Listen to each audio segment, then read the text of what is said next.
ಓಂ ಗಂ ಗಣಪತಿಯೇ ನಮಃ. ಶ್ರೀಮಾತ್ರೇ ನಮಃ. ಈ ದಿನ ನಾವುಗಳು ಬೆಕ್ಕು ಯಾರ ಮನೆಯಲ್ಲಿ ಮರಿಗಳಿಗೆ ಜನ್ಮವನ್ನು ನೀಡುವುದೋ ಅಂತಹ ಮನೆಗಳಲ್ಲಿ ಏನು ನಡೆಯುತ್ತದೆ ಅಂತ ಈ ದಿನ ನಾವು ತಿಳಿಯೋಣ. ನೀವು ಕೂಡ ನಿಮ್ಮಯ ಮನೆಗಳಲ್ಲಿ ಬೆಕ್ಕನ್ನು ಸಾಕಿದ್ದರೆ ಅಥವಾ ನಿಮ್ಮಯ ಮನೆಗಳಲ್ಲಿ ಬೆಕ್ಕು ಏನಾದರೂ ಮರಿಗಳನ್ನು ಮಾಡಿದ್ದರೆ ಏನು ನಡೆಯುತ್ತದೆ ಅಂತ ಈ ವಿಡಿಯೋ ಮೂಲಕ ತಿಳಿಯೋಣ. ಮುಖ್ಯವಾಗಿ ಇತ್ತೀಚಿನ ದಿನಗಳಲ್ಲಿ ಕೆಲವೊಂದು ಮನೆಗಳಲ್ಲಿ ನಾಯಿಗಳನ್ನು ಹಾಗೂ ಬೆಕ್ಕುಗಳನ್ನು ಸಾಕುವುದು ಫ್ಯಾಷನ್ ಆಗಿಬಿಟ್ಟಿದೆ. ಪ್ರತಿಯೊಬ್ಬರೂ ಕೂಡ ನಾಯಿಗಳನ್ನು ಹಾಗೂ ಬೆಕ್ಕುಗಳನ್ನು ಸಾಕುತ್ತಾರೆ. ಬೆಕ್ಕನ್ನು ಸಾಕುವುದು ಸರಿಯಾ ಅಥವಾ ತಪ್ಪಾ ಅಂತ ತಿಳಿಯೋಣ. ಬೆಕ್ಕಿನ ಬಗ್ಗೆ ಅನೇಕ ಕಥೆಗಳ ರೂಪದಲ್ಲಿಯೂ ಕೂಡ ಕೇಳಿಯೇ ಇರುತ್ತೀರ. ಬಹಳಷ್ಟು ಗ್ರಂಥಗಳಲ್ಲಿ ಬೆಕ್ಕಿನ ಬಗ್ಗೆ ಕೂಡ ಓದಿಯೇ ಇರುತ್ತೀರ. ಬೆಕ್ಕಿಗೆ ಸಂಬಂಧಿಸಿದ ಅಸಲಿನ ವಿಷಯವನ್ನು ಈಗ ನಾವು ತಿಳಿಯೋಣ. ಈ ಪ್ರಪಂಚದಲ್ಲಿ ಬೆಕ್ಕು ಬಾರದ ಮನೆಗಳಂತೂ ಇಲ್ಲವೇ ಇಲ್ಲ. ಬೆಕ್ಕುಗಳು ಸಾಮಾನ್ಯವಾಗಿ ಜನರು ವಾಸ ಮಾಡುವಂತಹ ಮನೆಗಳಿಗೆ ಹೆಚ್ಚಾಗಿ ಬರುತ್ತವೆ. ಪದೇ ಪದೇ ನಿಮ್ಮಯ ಮನೆಗೆ ಏನಾದರೂ ಬೆಕ್ಕು ಬಂದರೆ ಅದು ಏನಕ್ಕೆ ಸಂಕೇತ? ಮನೆಯ ಮುಂದೆ ಬಂದು ಯಾವಾಗಲೂ ಕೂಡ ಬೆಕ್ಕು ಅತ್ತರೆ ಅದು ಏನಕ್ಕೆ ಸಂಕೇತ? ಇಲ್ಲವೇ ನಿಮ್ಮಯ ಮನೆಗೆ ಬಂದು ತನ್ನದೇ ಆದಂತಹ ಮರಿಗಳಿಗೆ ಬೆಕ್ಕು ಏನಾದರೂ ಜನ್ಮ ನೀಡಿದರೆ ಅದು ಏನಕ್ಕೆ ಸಂಕೇತ? ಇಲ್ಲವೇ ಶುಭ ಕಾರ್ಯದ ನಿಮಿತ್ತ ನೀವು ಹೊರಗಡೆ ಹೋಗುವಾಗ ದಾರಿಗೆ ಅಡ್ಡಲಾಗಿ ಬೆಕ್ಕು ಅನ್ನೋದು ಬಂದರೆ ಅದು ಏನಕ್ಕೆ ಸಂಕೇತ? ಈ ರೀತಿಯಾಗಿ ನಾವು ಒಂದೊಂದಾಗಿ ತಿಳಿಯೋಣ. ಬೆಕ್ಕು ಅನ್ನೋದು ಮಾಂಸಾಹಾರಿಯೂ ಹಾಗೂ ಶಾಕಾಹಾರಿಯೂ ಹೌದು.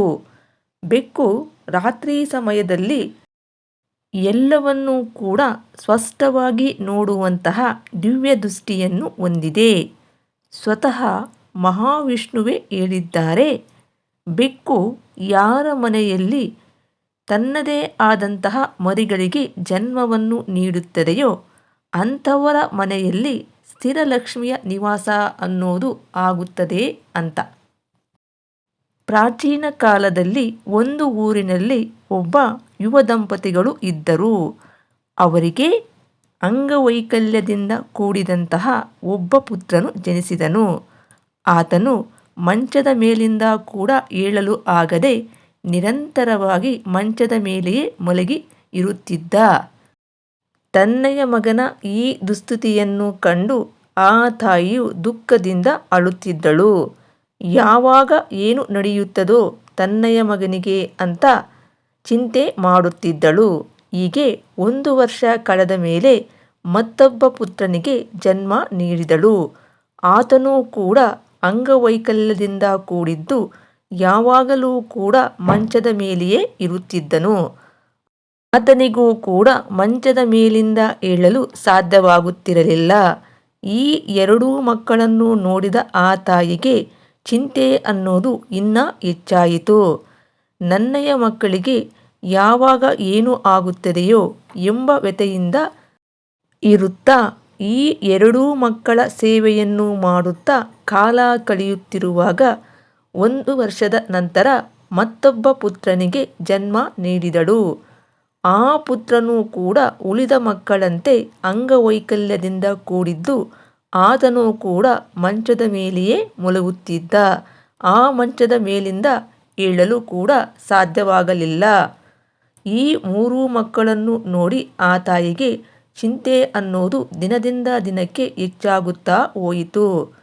ನನಗೆ ಆ ಭಗವಂತನು 3 ಜನ ಪುತ್ರರನ್ನು ನೀಡಿದ್ದಾರೆ.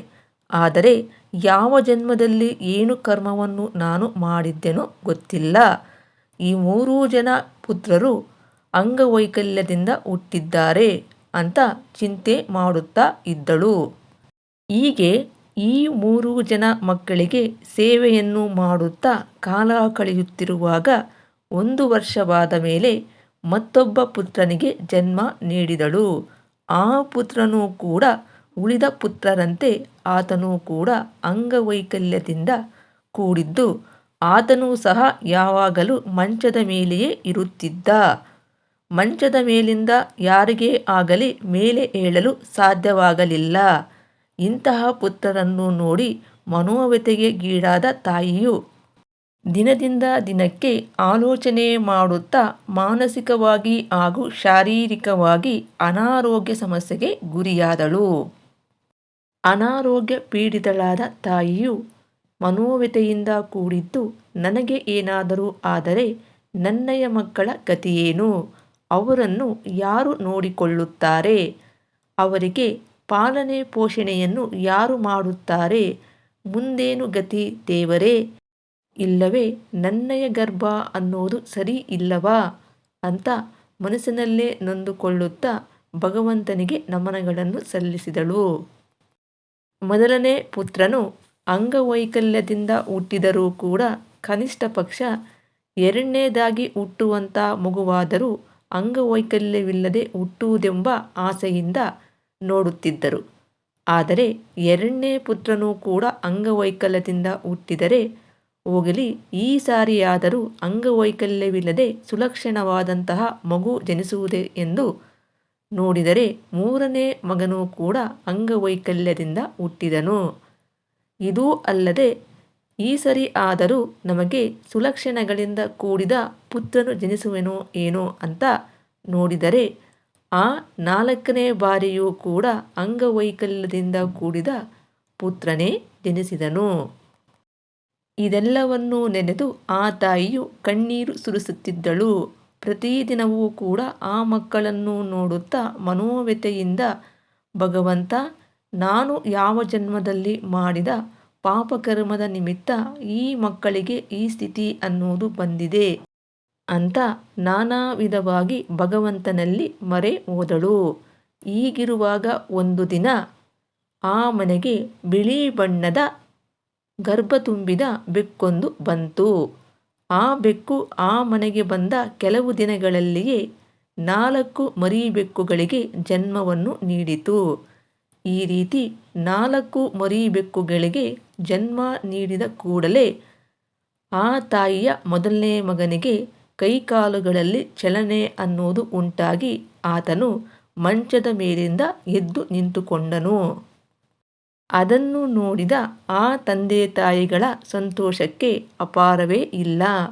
ಯಾವ ದೇವರ ಕೃಪೆಯಿಂದ ನಮ್ಮಯ ಮಗನು ಈ ದಿನ ಮಂಚದ ಮೇಲಿಂದ ಎದ್ದು ನಿಂತುಕೊಂಡಿದ್ದಾನೆ ಅಂತ ತುಂಬ ಸಂತೋಷಪಟ್ಟರು.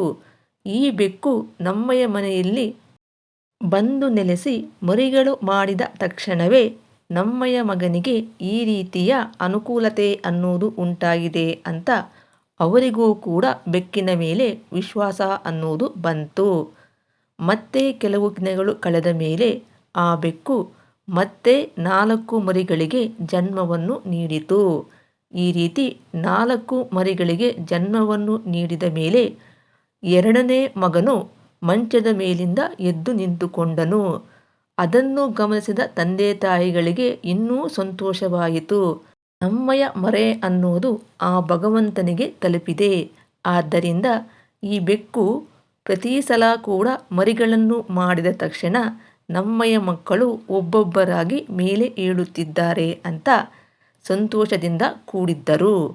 ಹಾಗೆಯೇ ಮತ್ತೆ ಕೆಲವು ದಿನಗಳು ಕಳೆದ ಮೇಲೆ ಆ ಬೆಕ್ಕೆ ಮತ್ತೆ 4 ಮರಿಗಳಿಗೆ ಜನ್ಮವನ್ನು ನೀಡಿತು. ಈಗ ಮೂರನೇ ಮಗನು ಮಂಚದ ಮೇಲಿಂದ ಎದ್ದು ನಿಂತುಕೊಂಡನು. ಅದನ್ನು ಗಮನಿಸಿದ ತಂದೆ ತಾಯಿಗಳಿಗೆ ತುಂಬ ಸಂತೋಷವಾಯಿತು. ಇದೆಲ್ಲವೂ ಕೂಡ ಭಗವಂತನ ಕೃಪೆ ಎಂದು ಭಾವಿಸಿದರು. ನಂತರ ಹೀಗೆ ಕೆಲವು ದಿನಗಳು ಕಳೆದ ಮೇಲೆ ಮತ್ತೆ ಆ ಬೆಕ್ಕು 4 ಮರಿಗಳಿಗೆ ಜನ್ಮವನ್ನು ನೀಡಿತು. ಈಗ ಇವರ 4ನೇ ಮಗನೂ ಕೂಡ ಮಂಚದ ಮೇಲೆ ಎದ್ದು ನಿಂತುಕೊಂಡು ಎಲ್ಲ ಮಕ್ಕಳು ಕೂಡ ಆ ಮನೆಯೆಲ್ಲ ಕೂಡ ಓಡಾಡುತ್ತಿದ್ದರು. ಆ ತಂದೆ ತಾಯಿಗಳ ಸಂತೋಷಕ್ಕೆ ಅಪಾರವೇ ಇಲ್ಲ. ತಮ್ಮಯ ಮಕ್ಕಳೊಂದಿಗೆ ಸುಖ ಸಂತೋಷದಿಂದ ಜೀವನವನ್ನು ಸಾಗಿಸುತ್ತಿದ್ದರು. ಈ ರೀತಿಯಾಗಿ ಬೆಕ್ಕು ಅನ್ನೋದು ಯಾರ ಮನೆಗೆ ಬಂದು ಮರಿಗಳನ್ನು ಮಾಡುತ್ತದೆಯೋ ಅಂಥವರ ಮನೆಯಲ್ಲಿ ಲಕ್ಷ್ಮೀ ದೇವಿಯ ಸ್ಥಿರ ನಿವಾಸದೊಂದಿಗೆ ಆ ಮನೆಯಲ್ಲಿ ಸುಖ ಸಂತೋಷಗಳಿಂದ ಕೂಡಿರುವ ಜೊತೆಗೆ ಸಮೃದ್ಧಿಯ ಪಥದಲ್ಲಿ ಸಾಗುತ್ತದೆ. ಇನ್ನು ಬೆಕ್ಕನ್ನು ಯಾವುದೇ ಕಾರಣಕ್ಕೂ ಕೂಡ ಮನೆಯಲ್ಲಿ ನಾವು ಸಾಕಬಾರದು ಅಂತ ಶಾಸ್ತ್ರಗಳೇ ಹೇಳುತ್ತವೆ. ಇನ್ನು ಯಾವುದಾದರೂ ಒಂದು ಶುಭ ಕಾರ್ಯಕ್ಕೆ ಹೋಗುವಾಗ ದಾರಿಗೆ ಅಡ್ಡಲಾಗಿ ಬೆಕ್ಕು ಏನಾದರೂ ಬಂದರೆ ಅದು ಅಶುಭವೆಂದು ನಾವು ಭಾವಿಸಬೇಕು. ನೀವೇ ನೋಡಿಯೇ ಇರುತ್ತೀರ, ನಾವು ಯಾವುದೋ ಒಂದು ಕಾರ್ಯದ ನಿಮಿತ್ತ ಹೊರಗಡೆ ಹೋಗುವಾಗ ಅಡ್ಡಲಾಗಿ ಬೆಕ್ಕು ಏನಾದರೂ ಬಂದರೆ ನಮ್ಮ ಹಿರಿಯರು ಹಾಗೂ ತಿಳಿದವರು ಹೇಳುತ್ತಾರೆ, ಮತ್ತೆ ಮನೆಯೊಳಗೆ ಬಂದು ನೀರು ಕುಡಿದು ಸ್ವಲ್ಪ ಹೊತ್ತು ಕುಳಿತುಕೊಂಡು ಆಮೇಲೆ ಹೋಗುವಂತೆ ಬಾ ಅಂತ ಕರೆಯುತ್ತಾರೆ. ಅಂದರೆ ಬೆಕ್ಕು ಏನಾದರೂ ಅಡ್ಡಲಾಗಿ ಬಂದರೆ ಅದು ಅಶುಭ ಅಂತ ನಮ್ಮ ಹಿರಿಯರೇ ಹೇಳಿದ್ದಾರೆ. ಶಕುನಶಾಸ್ತ್ರದ ಅನ್ವಯ ಬೆಕ್ಕಿಗೆ ಸಂಬಂಧಿಸಿದ ಶಕುನಗಳು ಏನು ಅಂತ ಆಲ್ರೆಡಿ ನಾನು ಒಂದು ವಿಡಿಯೋ ರೂಪದಲ್ಲಿ ಈ ಚಾನಲ್ನಲ್ಲಿ ಅಪ್ಲೋಡ್ ಮಾಡಿದ್ದೀನಿ. ಬೇಕಾದರೆ ಒಮ್ಮೆ ಅದನ್ನು ಚೆಕ್ ಮಾಡಿ. ಇನ್ನು ನಮ್ಮ ಮನೆಯಲ್ಲಿ ಏನಾದರೂ ಬೆಕ್ಕು ಅನ್ನೋದು ನಿರಂತರವಾಗಿ ಅಳುತ್ತಿರೋದನ್ನು ಕಾಣಬಂದರೆ ಇದರಿಂದ ನಮಗೆ ಅನೇಕ ಸಂಕಷ್ಟಗಳು ಅನ್ನೋವು ಹುಡುಕಿಕೊಂಡು ಬರುತ್ತದೆ. ಬೆಕ್ಕು ಅನ್ನೋದು ತಾನಾಗಿಯೇ ಮನೆಯೊಳಗೆ ಬಂದು ಮರಿಗಳನ್ನು ಮಾಡಿದರೆ ಮಾತ್ರ ಅದು ನಮಗೆ ಶುಭದಾಯಕ. ಇದಲ್ಲದೆ ನಾವು ಸಾಕುವುದಾಗಲಿ ಅಥವಾ ಬೆಕ್ಕು ಅನ್ನೋದು ನಮಗೆ ಪ್ರತಿಯೊಂದು ಕೆಲಸಕ್ಕೂ ಕೂಡ ಅಡ್ಡಲಾಗಿ ಬರೋದಾಗಲಿ ಇಲ್ಲವೇ ನಿರಂತರವಾಗಿ ನಮ್ಮ ಮನೆಯಲ್ಲೇ ಇದ್ದು ಅಳುವುದನ್ನು ನಾವು ನೋಡಿದರೆ ಇದರಿಂದ ನಮಗೆ ಅಶುಭ ಅನ್ನೋದು ಕಾಡುತ್ತದೆ. ಸದ್ಯಕ್ಕೆ ಈ ವಿಡಿಯೋನ ಇಲ್ಲಿಗೆ ಮುಗಿಸಿ ಮತ್ತೊಂದು ವಿಶೇಷವಾದ ಮಾಹಿತಿಯೊಂದಿಗೆ ಇನ್ನೊಂದು ವಿಡಿಯೋದಲ್ಲಿ ಮತ್ತೆ ನೋಡೋಣ. ನಮಸ್ಕಾರ.